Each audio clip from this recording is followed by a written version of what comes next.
Okay, the war has happened, why isn't going higher? Why it changed, why it just now is acting all like a risk asset, like a Bitcoin? Investors over there rush to sell gold to raise liquidity. So that's also why, we have seen that, significant drop to 4,100. That was one of the reasons, the drop in the sell-off in the equities. So more gold globally has been held as reserves than the US treasuries. And so you see like China has been like selling crazy. That also shows the general public perception, the retail investor perception is gold is gonna go higher. It's a good opportunity to buy now. It's a dip, and as you have also witnessed, it recovered quite strongly and quite fast. Hello, thank you very much for coming here today. My name is Cadgas Küçükemiroğlu. I'm from Metals Focus. Metals Focus is a precious metals research and consultancy company based in London. What we have offices elsewhere in the world. I'm in Istanbul. We have people in India, in Shanghai, China, Taipei, Singapore, Philippines, Hong Kong, South Africa, US. So we do research in gold, silver, platinum, palladium, and other minor PGMs, including rhodium. So I'm gonna take a few minutes of your time and try to talk about our outlook for the gold and what has driven last year the gold price to these incredible levels and what we might expect going forward in 2026 and early 2027. So here I would like to first show you what happened last year. You see, we have started 2025 with the gold price around $2,600 per ounce. And we have seen the price, going higher and higher, and it has even increased its velocity of going higher towards, from September onwards. So we have ended up the year on a quite bullish run, which has continued into early 2026. So you can also see that's the minimum maximum range in 2025 in the gold price was an unprecedented $1,935 per ounce. And surprisingly, you would see also in the first quarter of 2026, we have seen even a higher volatility in such a short time frame. And we see almost $1,500 per ounce volatility from its top and its bottom. And we have also seen, as you would see in 2025, the 40% you see over there, that is an quarter-to-quarter increase, like first quarter of the year versus the first quarter of 2024. That shows like the pace of the increase in the gold price. So we have also seen like 56 new all-time highs in 2025, the basis in intraday pricing. So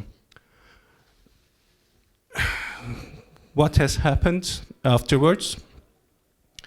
In beginning of the year, in January 2026, the US rate cuts expected was around 2 to 3, which really drives higher the gold price. Because as you know, gold doesn't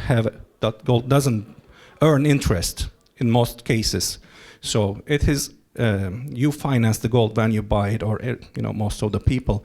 So any rate cuts make the opportunity cost of holding gold lower. So that is why the US rate cuts are crucial.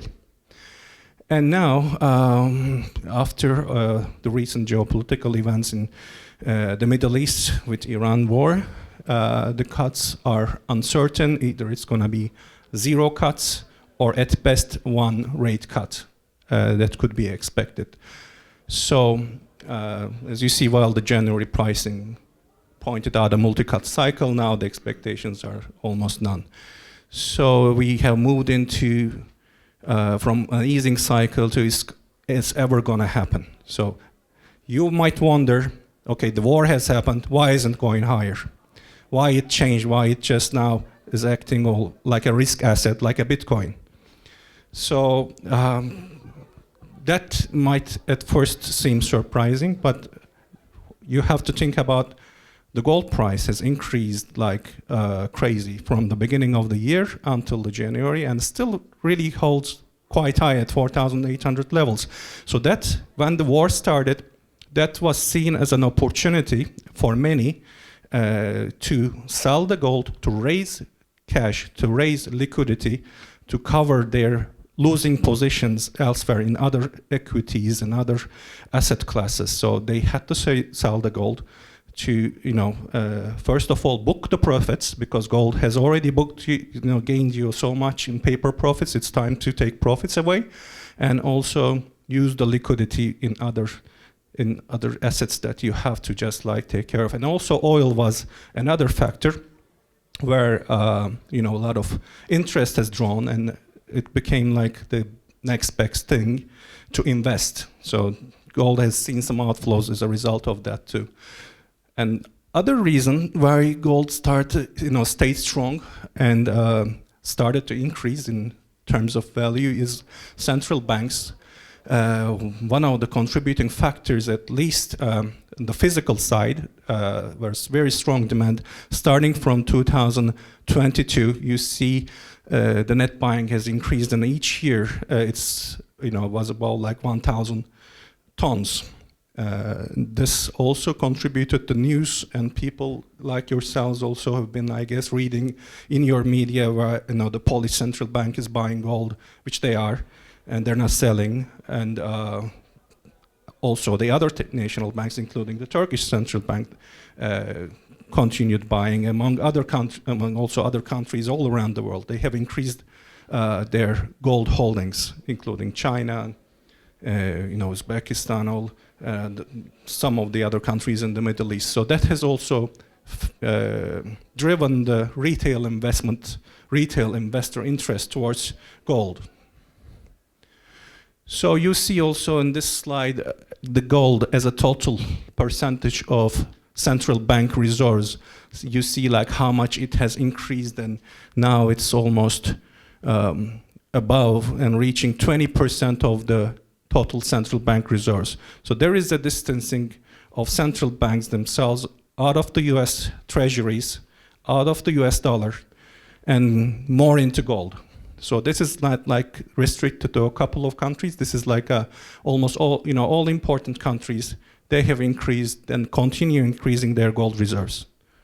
Although Turkey, maybe you have seen in the news, has sold some gold this quarter. We sold like 72 tons and swapped like 79 tons. But this was all for liquidity raising reasons as well. Turkish central bank has been quite active over the years in the market, buying and selling. It's about trading the gold market as well. It has done so in 2020, it has done so in 2023, but the general direction of Turkish central bank is pro-gold. Our gold reserves is more than 50%. This is just general for everybody, for 15, 16%. Turkish central bank reserves is like more than 50% gold. And you see also the dollar, still a dominant reserve, but you see it has a falling share. You see the gold, the US dollar is the blue one on the bottom. It's still dominant, but the falling in percentage in its share of reserves, it's a sloping down. So these are also the other currencies where they are kept as reserves, and Swiss francs is the one gaining, we might say, which is seen as a safe haven among the other currencies. So we also see here the de-dollarization, which you might be hearing in news, which you might be reading. That's also happening. It's not only rhetoric. It's not only simple way of explaining things without a backup. This is, you see, the gold overtook the treasuries as reserves. You see the central bank gold holdings in the yellow line, and you see the US treasuries held by foreign officials, foreign countries. You see it as gold has overtook the U.S. treasuries now. So more gold globally has been held as reserves than the U.S. treasuries. And so you see, like China has been like selling crazy their treasuries, and they're replacing it with gold. Official and unofficial buying is happening. So whatever you read in the news may not reflect the full scale of their buying, because it's also the biggest gold miner in the world. China is #1. It is producing around 380 tons of gold each year. And it's staying in the country. Excuse me? They don't disclose everything. Yes, of course. They do trade also, of course, with Russia. They have a very close relationship. Russia is one of the biggest gold producers in the world, in the top 3. So there might be more than what is reported in their holdings. So we also see here what's going on in the world, why the de-dollarization happens. Because there is a lesser trust in the world in dollars. You see the US debt to their GDP ratio, which is increasing, like in 1980s, where you see where it was in around like 30% of their GDP. But then in 20 years, you see it's like doubled to 60%, and now another 20 years, it's doubled again from 60 to 120 years old now. So they're just like getting more in debt every year, and this is unsustainable. That is with the current trajectory of their spending, and that is why the Trump imposed this tariffs in order to decrease this debt, but it's backfired a little bit. We will also see that in the coming months, years. So that is also one of the key reasons why the US dollar is been held less and gold has been held more in the central bank reserves. So what happened with the gold price in this continuous increase affected in the jewelry consumption, which might be of a slight interest to you. You see as the jewelry consumption has dropped in terms of tons, in terms of fine weight, while it increased in currency terms. It's increased in zlotys or euros or dollars. You see, inevitably there is a certain budget anyone can use to purchase gold jewelry, and that is not increasing. People's earnings in all the countries, they're not keeping up with the gold price. It's not possible. So that is the reason also why we see weakness in all the countries, in all the markets. In India is one of the major countries in the world, and China, one of the main countries doing jewelry fabricators and also consumers, both of them. And the rest of the world, we see the same trajectory of falling jewelry consumption in terms of tons. So this is another explanation of what has driven the gold price higher last year. The ETPs is exchange traded products, basically, and you can buy it online, and they are backed by physical gold. So you see that there are inflows increasing starting from the end of 2024. You see all the red, bars. These are inflows. They're purchases going into the ETPs. So any purchase that has to be backed by physical gold. So that was another factor which has supported the gold price rise last year, and they are still holding, quite high. This is the retail investment demand, which is like bars and coins, like you're investing here in Poland, bullion coins and bars. So you see these are quarterly numbers, but in tons again. So each quarter you see this is global, by the way, not restricted to one country. Quite heavy inflows into the gold market. Each quarter 250, 350 tons, and even more towards the end of 2024 into 2025, 2026. So that has also supported the gold price quite strongly, and that's also one of the key factors why we see still a high gold price, because as you have also maybe done yourselves, then there was like a big drop to 4,100 on the 23rd of March. It was the biggest drop, in a monthly drop since 2008. And everybody, rushed to buy gold in almost all the countries. And that also shows the general public perception, the retail investor perception is gold is going to go higher. It's a good opportunity to buy now. It's a dip, and as you have also witnessed, it recovered quite strongly and quite fast. So the retail investments, now I guess maybe in Poland is going to be like that, two ways, just like it's a growing market, the Polish market, so there is not been many selling backs of what you have purchased before, but in more mature markets like India, like Turkey, who has been investing in gold like for decades, people always buy and sell to make profits, to book the profits. They sell when the gold price is towards its peaks, towards its highs, and buy back during the dips in a bull market, which is what we're in at the moment. So what do we need to watch going forward in 2026? We see the volatility is going to be there to stay. The geopolitical risks remain, and that's going to support the gold price. Although hopefully there will be a resolution of ceasefire. Yes, but you will never know what is going to come next as long as Trump is going to be in the office. So that is going to keep the gold price, elevated. You see, nowadays, ceasefire